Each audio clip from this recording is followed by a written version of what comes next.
Assalamualaikum warahmatullahi wabarakatuh. Shalom, salam sejahtera untuk kita semua. Om Swastiastu, Namo Buddhaya, salam kebajikan, Rahayu. Selamat datang di podcast terbaru Badan Kesbangpol Kulon Progo, yakni podcast Pojok Kesbangpol. Kali ini bersama saya lagi, Yoris, yang akan menemani pemirsa semua dalam podcast berkualitas tentunya. Sudah 3 episode Bung, podcast Pojok Kesbangpol. Pemirsa pasti sudah kenal siapa saya. Narasumber kali ini sangat spesial, yakni tamu dari ujung timur Indonesia, yakni Papua. Selamat datang Bung Nelson Doansiba, SAP, MPD, calon kandidat doktor di Universitas Negeri Yogyakarta, peraih beasiswa LPDP, dan tentu saja perwakilan mahasiswa Papua di Yogyakarta. Kalau kata Bung Glenn Fredly, penyanyi dari Maluku, orang Papua itu ibarat kakak tertua dalam lingkup keluarga Indonesia. Kenapa seperti itu? Walaupun Papua termasuk baru dalam bergabung di wilayah Indonesia, namun bagi Bung Glenn, orang Papua itu yang pertama kali melihat matahari terbit di bumi Indonesia. Maka kita sepatutnya menganggap orang Papua sebagai kakak tertua dalam lingkup keluarga Indonesia. Maka dari itu kita harus menghormati orang Papua dan menyayangi orang Papua. Kalau istilah orang Timur, baku sayang.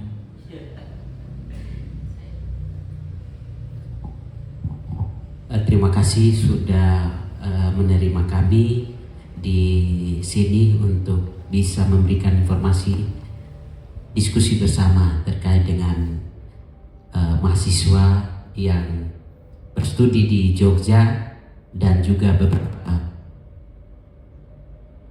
situasi di Papua. Terima kasih, ini sebagai penghargaan kami merasa dihormati dan diundang untuk bisa bersama di tempat ini. Terima kasih, Bu.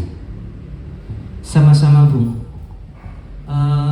Pemirsa, tema podcast kali ini adalah merayakan Hari Kemerdekaan bersama mahasiswa Papua di Yogyakarta. Dan tentu saja kita akan mencoba melihat pandangan politik mahasiswa Papua di Yogyakarta. Seperti yang kita ketahui, pemirsa, selama ini stigma negatif sering dialamatkan kepada teman-teman mahasiswa Papua di seluruh Indonesia dan salah satunya di Jogja. Stigma negatif itu seperti orang Papua itu sering dianggap suka rusuh, terbelakang, dan eksklusif. Makna eksklusif ini eksklusif secara pergaulan. Jadi mereka hanya mau bergaul dengan sesama orang Papua. Dan di dunia politik, Bung, mahasiswa Papua juga sering distigmakan pro OPM, yakni organisasi Papua Merdeka, dan mereka distigmakan juga tidak pro NKRI dan lebih ingin Papua merdeka dari Indonesia. Apakah benar seperti itu, pemirsa? Mari kita temukan jawabannya di podcast Pojok Kesbangpol bersama narasumber yang sangat spesial, Bung Nelson Doansiba. Kalau saya memanggil orang Indonesia Timur itu Bung, bukan Mas, karena lebih familiar memanggil Bung. Bisa juga disebut Bung dan lebih baiknya disebut Mas. Bung saja, biar seperti Bung Karno, Bung Hatta, Bung Sahrir. Kita ke pertanyaan pembuka pemirsa yang ringan-ringan dulu ya. Bung Nelson, saya ingin bertanya, selama ini kan stigma negatif terus dialamatkan ke teman-teman mahasiswa Papua di seluruh Indonesia, terutama di Jogja. Mereka sering distigmakan suka rusuh, ya terbelakang. Ya terbelakang ini ya dianggap terbelakang secara pendidikan, Bung. Dianggap ya kalah pintar dengan mahasiswa daerah lain, dan mereka juga distigmakan eksklusif, Bung, dalam pertemanan. Ya artinya mereka hanya mau bergaul, Bung, dengan sesama mereka, sesama orang Papua, dan tidak mau bergaul dengan orang lain. Bagaimana pandangan Bung Nelson melihat fenomena tersebut, Bung? Stigma negatif tersebut, bagaimana pandangan Bung Nelson? Terima kasih, Bung. Ini fenomena terkait dengan stigma-stigma yang dialamatkan kepada teman-teman atau mahasiswa dari Papua. Kami mengiyakan bahwa stigma-stigma negatif itu biasanya ada.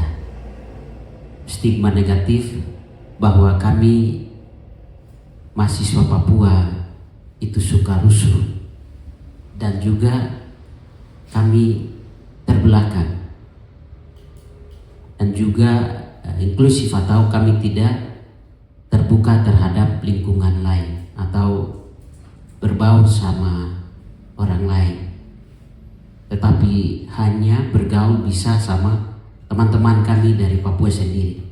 Saya pikir stigma negatif ini belum punya dasar, karena ini kesimpulan yang diambil tanpa dipahami apakah benar seperti itu.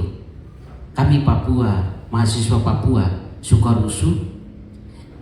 Menurut pandangan saya bahwa teman-teman dari Papua, kami tidak suka rusuh, kami suka damai.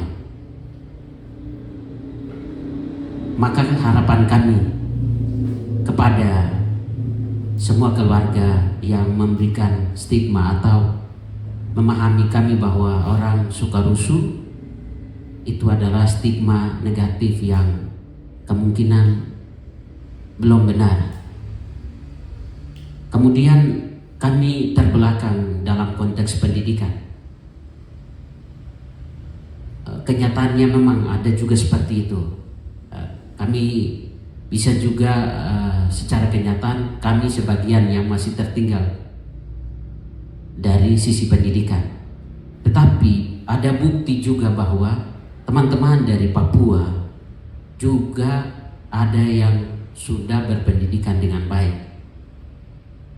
Dan beberapa teman-teman banyak yang sudah menempuh studi S1, S2, kemudian ada sebagian juga yang S3, itu sudah ada. Maka stigma itu juga mungkin belum sesuai. Harapan kami bahwa memang ada kondisi itu, maka harapannya kepada semua keluarga yang memberikan stigma untuk bisa membantu kami, mengedukasi kami cara seperti apa supaya kami tidak terbelakang. Kemudian stigma yang ketiga ya, terkait dengan inklusif atau ya eksklusif ya, kami suka menutup diri. Ya itu pun mungkin sebagian orang, tidak semuanya. Buktinya kami saat ini bisa ada bersama di tempat ini, bahwa kami teman-teman dari Papua itu terbuka terhadap siapapun, karena ya kita sebagai warga negara satu negara ini tidak mungkin untuk menutup diri terhadap yang lain. Pasti harus bisa saling terbuka dan saling memahami. Harapan kami bahwa kami khususnya teman-teman dari Papua tidak inklusif, tetapi kami buktinya kami bisa membuka diri dan bisa bersama di tempat ini. Dan juga ada beberapa stigma-stigma negatif yang lain yang juga mungkin kami tidak bisa menyebutkan di sini. Itu ya mungkin ada, tetapi kita bisa memahami dengan pandangan yang benar, cara yang baik untuk bisa membangun stigma-stigma terhadap orang lain.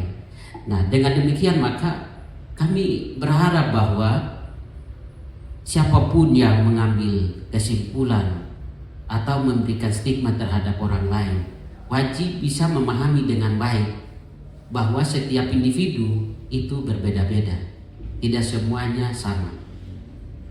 Kami berharap kepada semua keluarga kita untuk bisa memahami dan bisa membangun stigma positif terhadap teman-teman kita, terhadap orang lain, dan juga terhadap teman-teman kita mahasiswa dari Papua, seperti itu, Bu.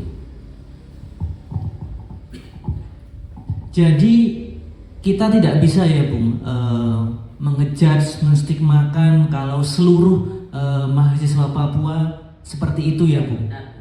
Ya kita tidak bisa, karena ya itu kan ulah beberapa oknum. Ya, sepakat.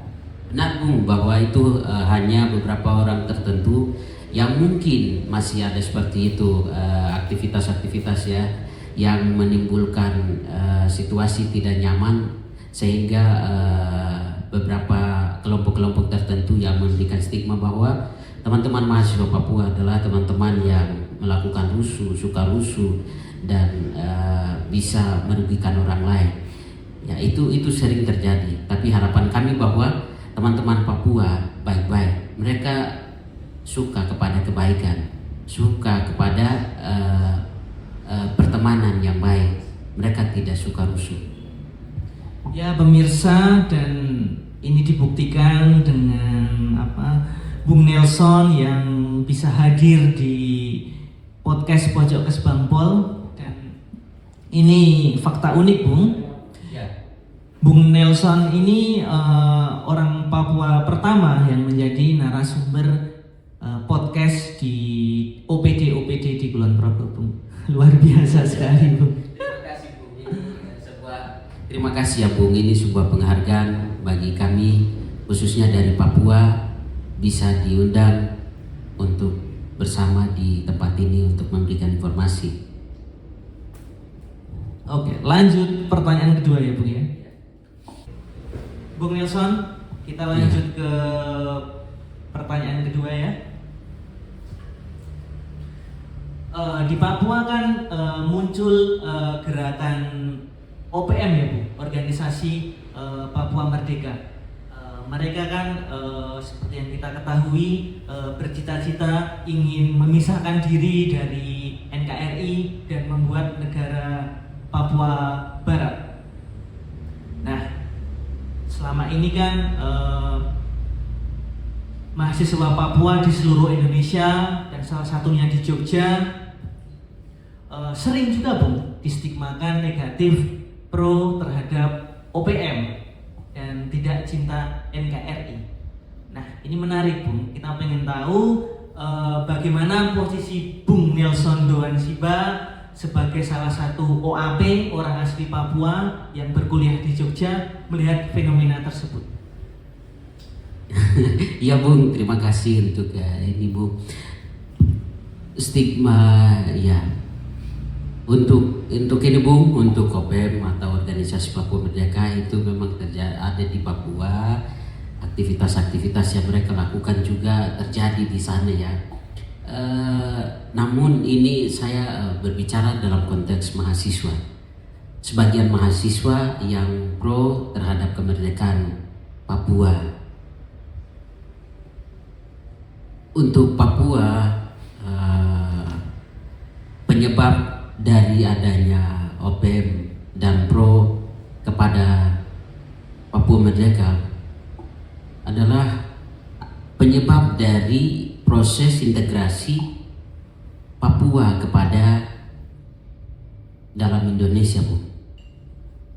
Proses integrasi ini. Jadi itu proses bergabungnya Papua ke Indonesia ya? Ya benar, Bu. Proses bergabungnya Papua ke Indonesia. Ini penyebab dari beberapa konflik yang terjadi di Papua dan adanya organisasi Papua Merdeka ini, Bu. Kemudian kenapa ada organisasi Papua Merdeka? Perlu dipahami bahwa ada beberapa persoalan yang terjadi di Papua. Salah satunya tadi sudah kita sebutkan bahwa integrasi Papua kepada dalam Indonesia. Kemudian yang kedua, ketimpangan-ketimpangan sosial yang terjadi sampai saat ini pun masih terjadi. Kemudian pelanggaran HAM yang masih terus terjadi juga, yang terjadi pada waktu itu, kemudian sampai saat ini masih terjadi juga. Oke, Bung, berarti saya tertarik ke alasan proses integrasi itu, Bung. Apa yang menyebabkan proses integrasi tersebut menjadi gerakan OPM? Mungkin pemirsa ingin dijelaskan terlebih dahulu. Ya, proses integrasi dalam sejarah berdasarkan informasi yang saya dapatkan bahwa proses integrasi Papua kepada dalam Indonesia ini terjadi pada masa wilayah Indonesia pada waktu itu hanya dari Sabang sampai dengan Maluku. Papua belum termasuk. Oh, jadi belum termasuk? Iya, Papua belum termasuk. Papua termasuk pada tahun 1962. Itu Papua termasuk melalui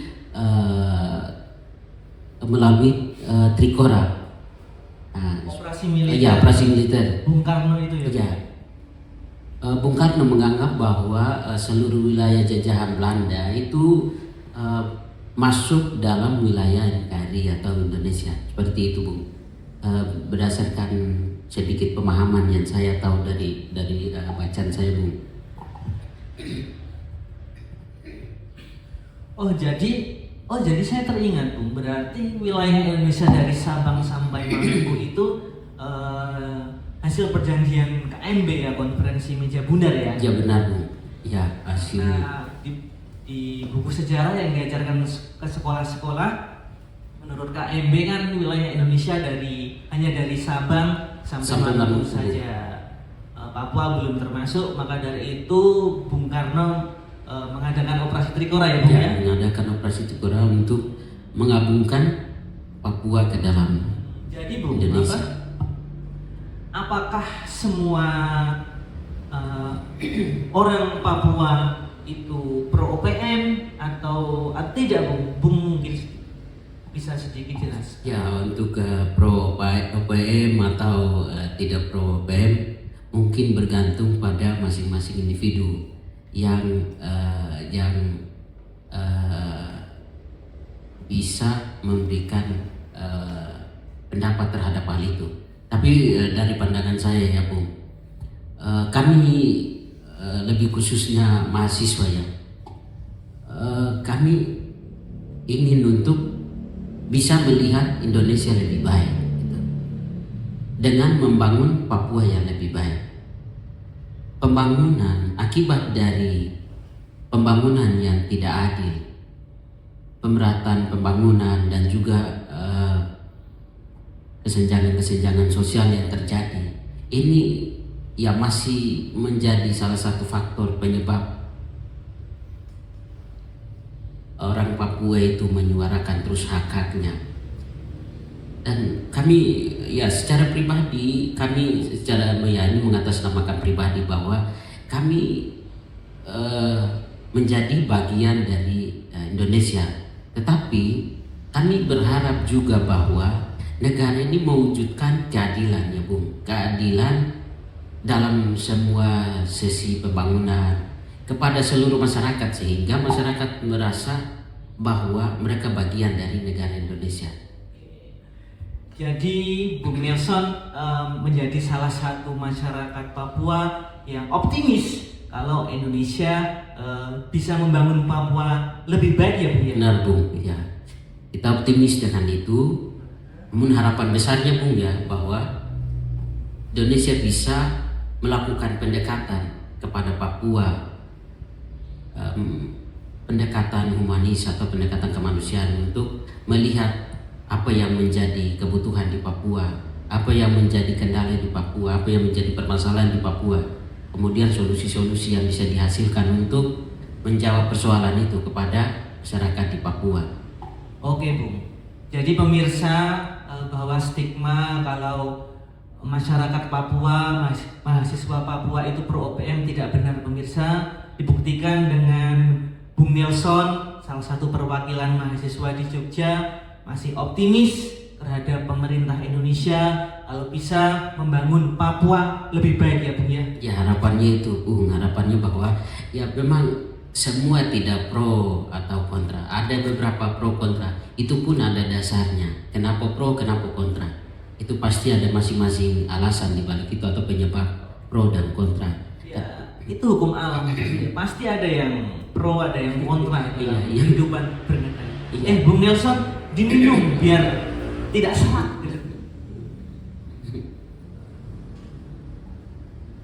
Ya harapannya Bung ya, harapannya bahwa negara ini bisa mewujudkan keadilan dalam semua bidang pembangunan sesuai dengan tujuan negara ini didirikan, seperti itu ya Bung ya. Luar biasa pemirsa. Lanjut ke pertanyaan ketiga ya Bung. Ya silahkan Bung. Nah, Bung Nelson kan tadi sering bicara ketidakadilan dan ketidakadilan. Nah, Bung Nelson bicara ketidakadilan di Papua. Padahal kan Bung Nelson, pemerintah Indonesia kan sudah menggelontorkan dana otsus yang besar ya Bung untuk Papua, karena Papua kan merupakan daerah otonomi khusus selain daerah istimewa Yogyakarta, selain Aceh, dan selain daerah khusus ibu kota Jakarta dan Bali. Nah, menurut Bung Nelson, apakah selama ini pemerintah NKRI itu belum memberikan keadilan kepada masyarakat di Papua? Padahal kan dana otsusnya besar, Bu. Bagaimana tanggapan Bung Nelson Dewansyah? Baik, ini menarik ya pertanyaannya ini, untuk bisa melihat apa yang terjadi di Papua. Secara saya pribadi sebagai pelaku hidup dalam situasi ketidakadilan itu. Seperti apa ketidakadilan itu? Dari sisi bidang pendidikan. Pendidikan di Papua dikatakan jauh dari kata layak. Beberapa daerah di sana jarak pendidikan dari misalnya pendidikan di kecamatan, sebagian di pedalaman atau di desa, dan jarak dari desa ke sekolah di kecamatan itu jaraknya jauh. Itu pengalaman kami waktu di SD. Saya berjalan kaki Bung, lewati hutan Bung. Luar biasa. Bagaimana Bung, diceritakan secara detail Bung? Kira-kira jaraknya jauh dan butuhkan waktu sekitar 3 jam jalan kaki. Jam 7 masuk sekolah, kemudian kita jalan kaki mungkin sudah dari jam 4 subuh, dari desa ke kampung, desa ke kecamatan untuk mengikuti pembelajaran di SD, kayak gitu Bung. Dan itu jaraknya jauh, kami kesulitan untuk mengakses pendidikan dasar. Akhirnya menjadi penyebab membuat sebagian yang putus asa tidak melanjutkan sekolah SD karena jaraknya begitu jauh. Jadi karena infrastruktur yang terbatas itu banyak anak yang tidak melanjutkan sekolah. Benar Bung, itu penyebabnya Bu. Karena jaraknya jauh. Kemudian sebagian teman-teman waktu itu yang SD masih semangat, ya masih mengikuti. Yang putus asa ya tidak melanjutkan karena memang jaraknya jauh. Nah, saya pikir ini menjadi perhatian khusus. Oke, sorry Bung, saya potong. Bung di Papua tinggal di daerah mana? Ya, saya di wilayah bagian pegunungan bisa, di wilayah pesisir bisa. Jadi bisa tahu dua situasi ini terhadap situasi pendidikan di sana. Kalau tempat tinggal Bung waktu kecil di mana? Tempat tinggal saya waktu kecil ya, saya lahir di hutan yang jauh dari kata layak. Standar hidup masyarakat, sebagian masyarakat di Papua, di wilayah pegunungan itu jauh dari kata layak. Kebutuhan-kebutuhan dasar seperti rumah layak, listrik, air bersih, dan kebutuhan makan, kebutuhan pakaian itu kadang-kadang tidak terpenuhi. Maka ini menjadi perhatian serius kepada pemerintah bahwa harusnya pemerintah hadir dengan memberikan kebutuhan-kebutuhan dasar, memenuhi kebutuhan dasar yang dibutuhkan oleh masyarakat di wilayah yang membutuhkan dan wilayah Papua. Oh, jadi Bung Nelson dulu, saya jadi teringat Bung cerita Bung Nelson itu. Bung Nelson pada waktu lahir itu dilahirkan di gua di hutan ya? Iya, bisa diartikan seperti itu, Bu. Saya waktu lahir karena belum ada rumah sakit yang bisa orang tua saya melahirkan saya dengan baik di rumah sakit. Lahirkan di goa dan itu menjadi satu hal yang membahayakan bagi saya untuk bisa hidup. Tapi puji Tuhan karena masih bisa hidup sampai saat ini. Alhamdulillah ya, puji Tuhan. Iya, puji Tuhan ya, Bung ya, saya masih ya hidup sampai saat ini ya. Jadi dari kisah Bung Nelson yang sekolah jalan kaki dan lahir di hutan begitu, itu membuktikan kalau ketimbangan pembangunan di pedalaman Papua masih terjadi ya Bung ya? Ya, saya setuju dengan hal itu bahwa kenyataan yang terjadi di wilayah bagian pegunungan benar-benar masih menjadi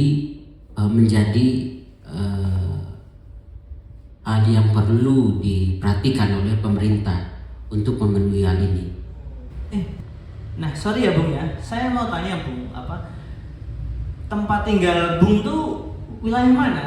Kabupaten mana? Provinsi mana? Kecamatan saya Pestega, kabupatennya Pegunungan Arfak, kemudian provinsinya di Papua Barat, Bu. Sekarang pemekaran tapi ya masih tetap masuk di wilayah provinsi Papua Barat, Bu. Nah Bung tadi bicara ketimpangan pembangunan. Nah selain itu faktor apa saja Bung yang menyebabkan ketidakadilan di Papua itu? Kemudian ya itu faktor pertama, pemenuhan kebutuhan dasar bagi seluruh masyarakat di Papua. Kemudian yang kedua Bung ya, faktor pengelolaan sumber daya alam di Papua yang merugikan masyarakat Papua. Maksudnya seperti apa? Di sana perusahaan-perusahaan besar yang masuk di wilayah Papua kemudian mengambil keuntungan dari sumber daya alam yang ada. Kemudian menjadi dampak dari perusahaan itu pada masyarakat adalah masyarakatnya kena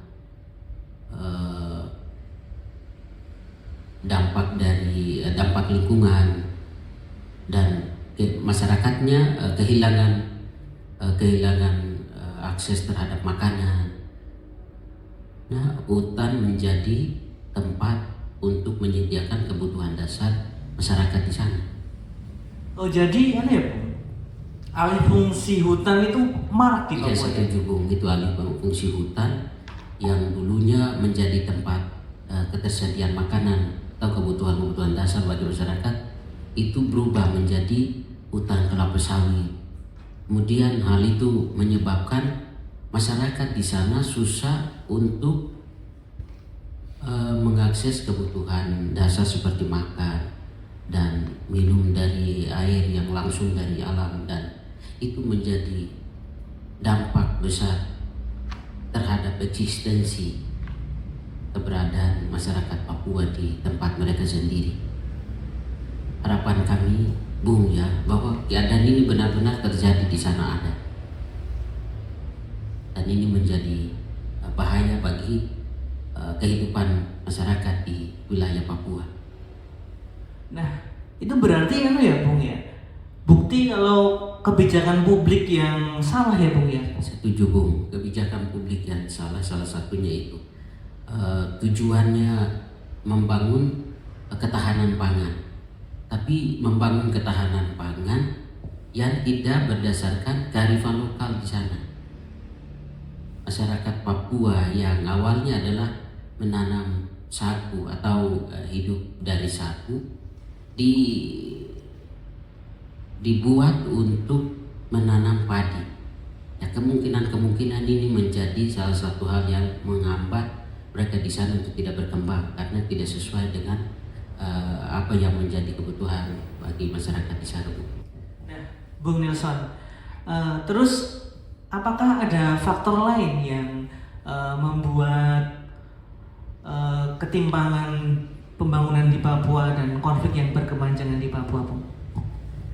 Konflik di Papua, bahkan ketimpangan yang terjadi di Papua, ada penyebabnya, Bung. Ada faktor penyebabnya.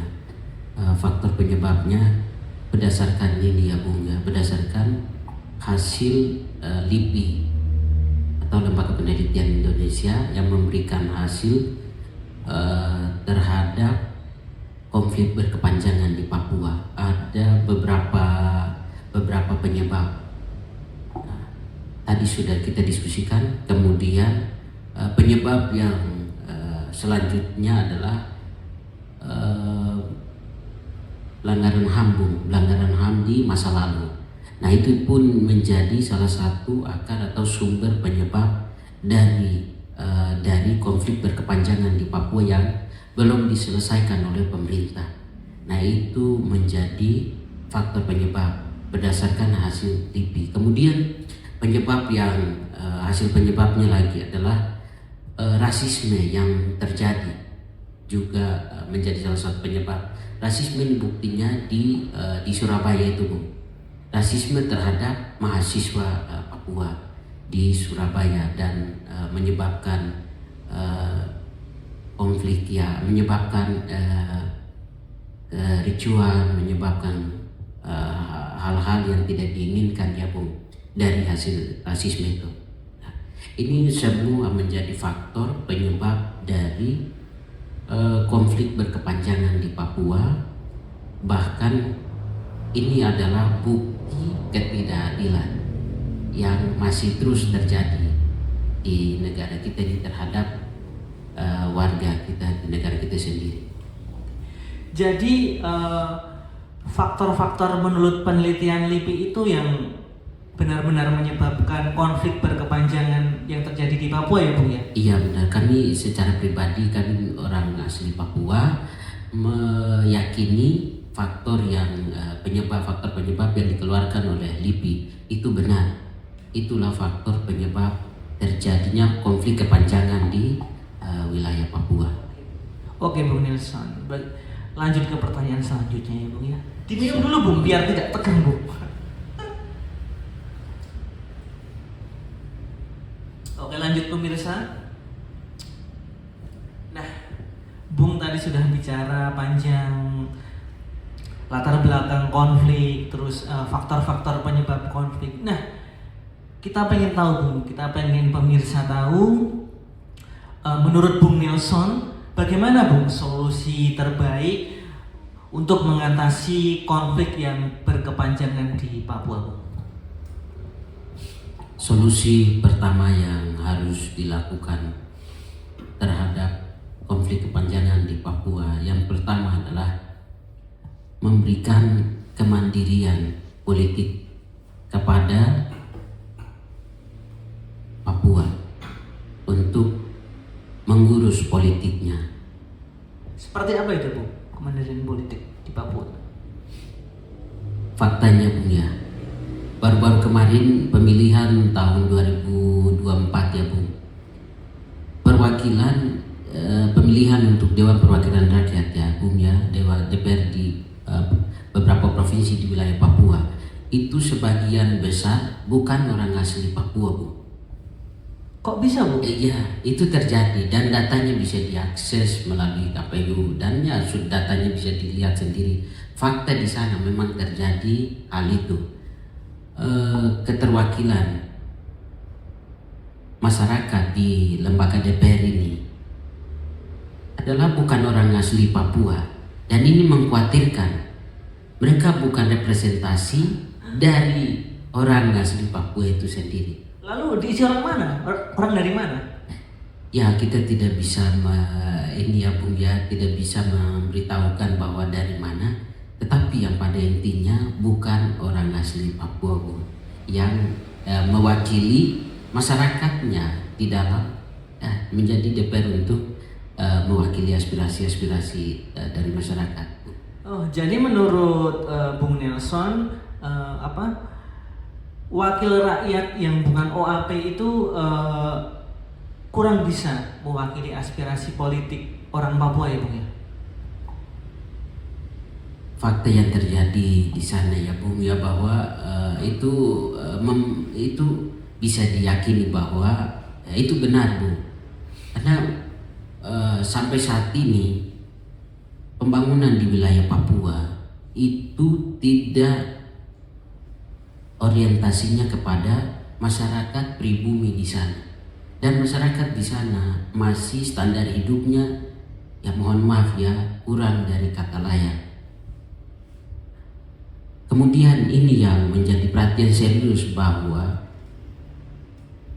kemandirian secara politik harusnya diberikan kepada masyarakat Papua, dan salah satunya lagi adalah, Bung, ya, harus menyetujui atau membuat partai lokal atau partai Papua untuk mengakomodir kepentingan-kepentingan politik masyarakat Papua.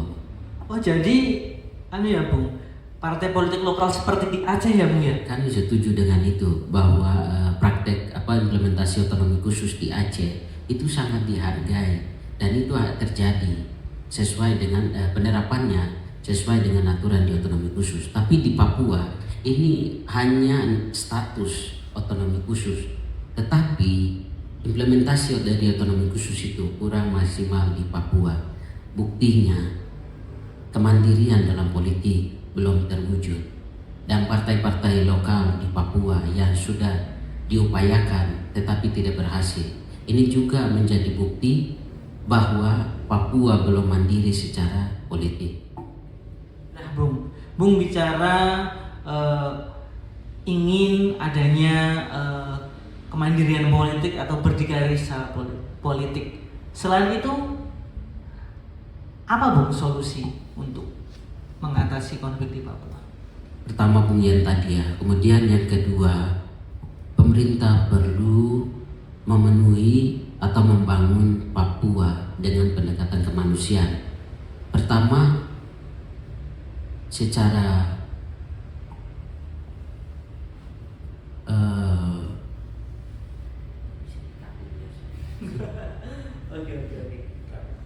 diulang.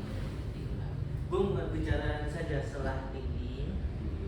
Bung bicara ya antropologi ya, ekonomi hijau, ekonomi biru, sampai yang pembangunan manusianya dulu, ya, pendidikan manusia, ya, tiga itu sama ekonomi hijau, kebutuhan dasar, membangun kebutuhan dasar dulu ya, iya. pendidikan, kesehatan harus merata, Ya. Terus ekonomi hijau ya. Jelaskan masuk ekonomi hijau ini, tidak usah langsung bilang itu aja.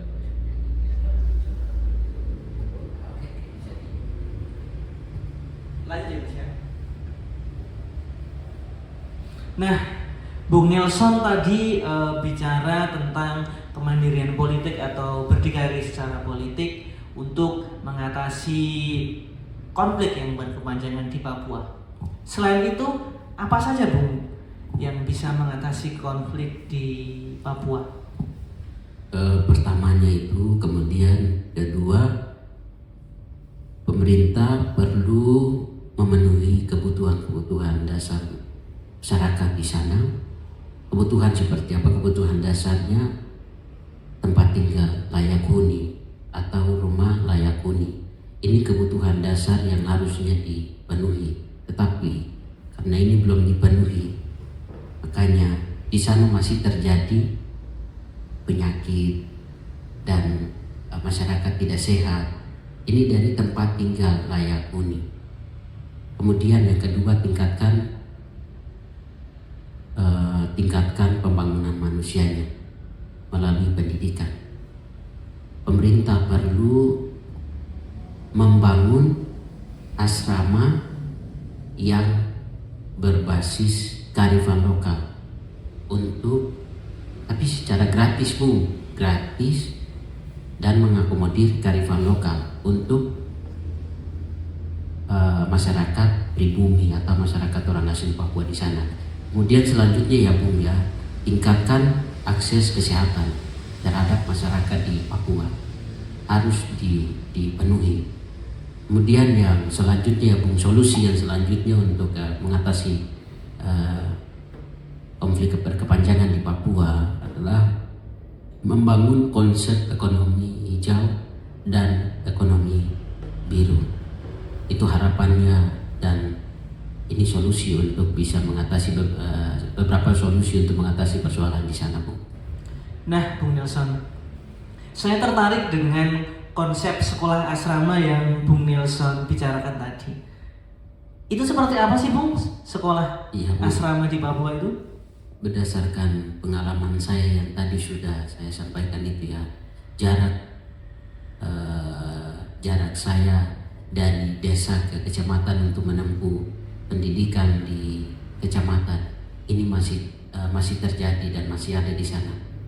Konsep asrama, konsep sekolah berbasis asrama, pemerintah perlu membangun asrama di setiap kabupaten untuk semua masyarakat, khususnya siswa-siswi Papua yang tidak punya tempat tinggal dan juga tidak mampu secara ekonomi, orang tua tidak mampu secara ekonomi untuk bisa menempuh pendidikan. Dimulai dari SD, jenjangnya SD, SMP, SMA ataupun SMK, itu dibuat pola asrama sehingga dikhususkan bagi orang asli Papua. Tetapi ini gratis. Sumber dananya dari mana? Bisa dari otonomi khusus. Karena dana otonomi khusus ini dikhususkan bagi orang asli Papua. Dan otonomi khusus itu difungsikan untuk membangun manusia melalui pendidikan. Caranya membangun sekolah asrama di seluruh kabupaten di Papua untuk mengakomodir seluruh masyarakat Papua yang putus sekolah, jarak sekolah ke rumah ke sekolah jauh, dan tidak punya pendapatan untuk mendukung anaknya di sekolah seperti itu, Bu. Itu konsep pola asramanya. Wah, ide luar biasa itu, Bu. Tapi jangan lupa, Bu, dikasih makan gratis juga, Bu. Ya, itu programnya pemerintah pusat. Harapannya bisa terwujud di sekolah itu. Nah, Bung juga bicara tentang konsep ekonomi hijau dan ekonomi biru. Itu seperti apa sih, Bung? Apakah ekonomi yang berwarna hijau atau ekonomi yang berwarna biru? Coba dijelaskan ke pemirsa, Bung, konsep seperti itu. Dari perusahaan-perusahaan yang ada di Papua kemudian merusak alam ya, Bung, ya, secara besar-besaran di Papua. Ini satu konsep pembangunan ekonomi di Papua yang tidak sesuai. Harusnya seperti apa pembangunan ekonomi hijau dan ekonomi biru itu? Sehingga tidak merusak alam secara keseluruhan, tapi bagaimana mengembangkan alam dengan baik untuk menghasilkan sumber pendapatan bagi masyarakat yang ada di wilayah atau pemilik wilayah tersebut. Kemudian di laut juga tidak harus perusahaan ikan yang masuk, tetapi bagaimana melibatkan seluruh masyarakat dalam pengelolaan produk-produk yang bahan dasarnya diambil dari laut, misalnya ikan. Harusnya melibatkan seluruh masyarakat untuk bisa bekerja di dalam ekonomi kreativitas masyarakat yang ada di sana. Oke, jadi konsep itu adalah ekonomi yang berbasis alam ya Bung ya? Ekonomi yang berbasis alam, betul. Hijau yang di hijau, ya. darat, yang biru di laut ya Bung? Yang biru di laut, yang pasti Bung. Berkelanjutan merawat alam ya Bung ya? Ya Bung, itu konsep berkelanjutan yang menguntungkan bagi masyarakat di sana, bahkan generasi yang akan datang seperti itu Bung. Menarik sekali Bung, ide-ide dari gagasan Bung Nilson. Nah, ini pertanyaan terakhir Bung. Siap Bung, apa? Jangan lama-lama, nanti pemirsa bosan. Tapi saya yakin pemirsa tidak akan bosan karena kita kedatangan tamu spesial Bung Nilson dari Papua. Ya, langsung dari Papua ini. Ini saya tegaskan lagi pemirsa, Kesbangpol Kulon Progo menjadi OPD pertama yang bisa mengundang orang asli Papua untuk menjadi narasumber dalam acara podcast Pojok Kesbangpol dan podcast lainnya. Nah, terakhir ya Bung ya. Iya siap. Bagaimana sih Bung harapan orang Papua, terutama mahasiswa Papua di Jogja terhadap pemerintah Indonesia yang baru ya?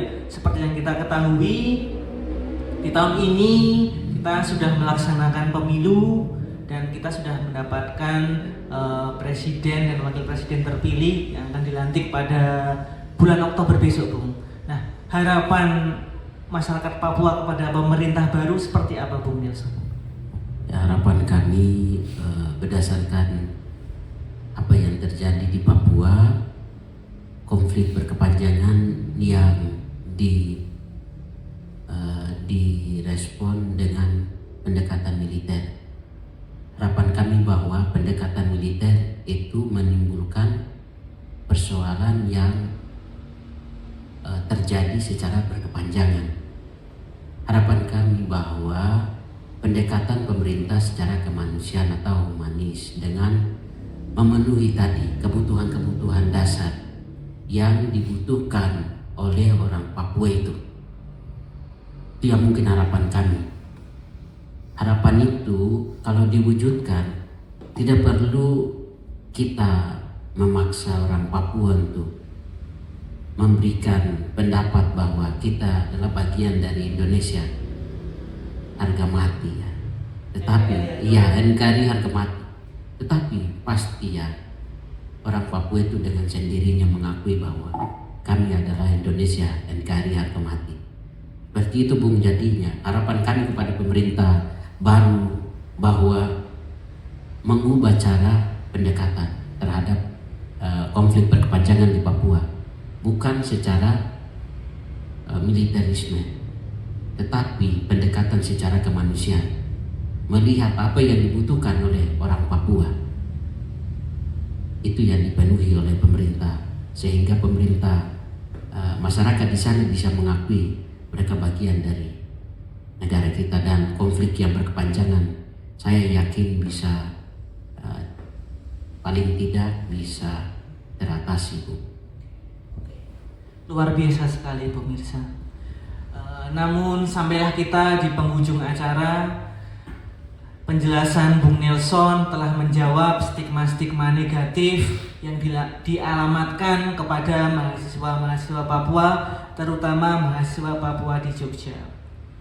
Penjelasan Bung Nilson juga membuktikan bahwa tidak semua orang Papua itu pro dengan OPM, pro dengan kemerdekaan Papua Barat, tapi masih ada orang Papua yang optimis dan percaya kalau mereka masih bisa dibangun dengan baik oleh pemerintah Indonesia. Masih banyak orang Papua yang cinta dengan NKRI dan saya tertarik tadi Bung, orang Papua jika dibangun dengan baik dan benar akan berteriak sendiri NKRI harga mati. Jangan dipaksa ya Bung. Iya, setuju itu Bu. Kalau dibangun dengan baik dan benar, mereka pasti akan teriak NKRI harga mati. Sekian dari saya. Wassalamualaikum warahmatullahi wabarakatuh. Shalom. Om Santi Santi Om. Namo Buddhaya. Salam kebajikan. Rahayu.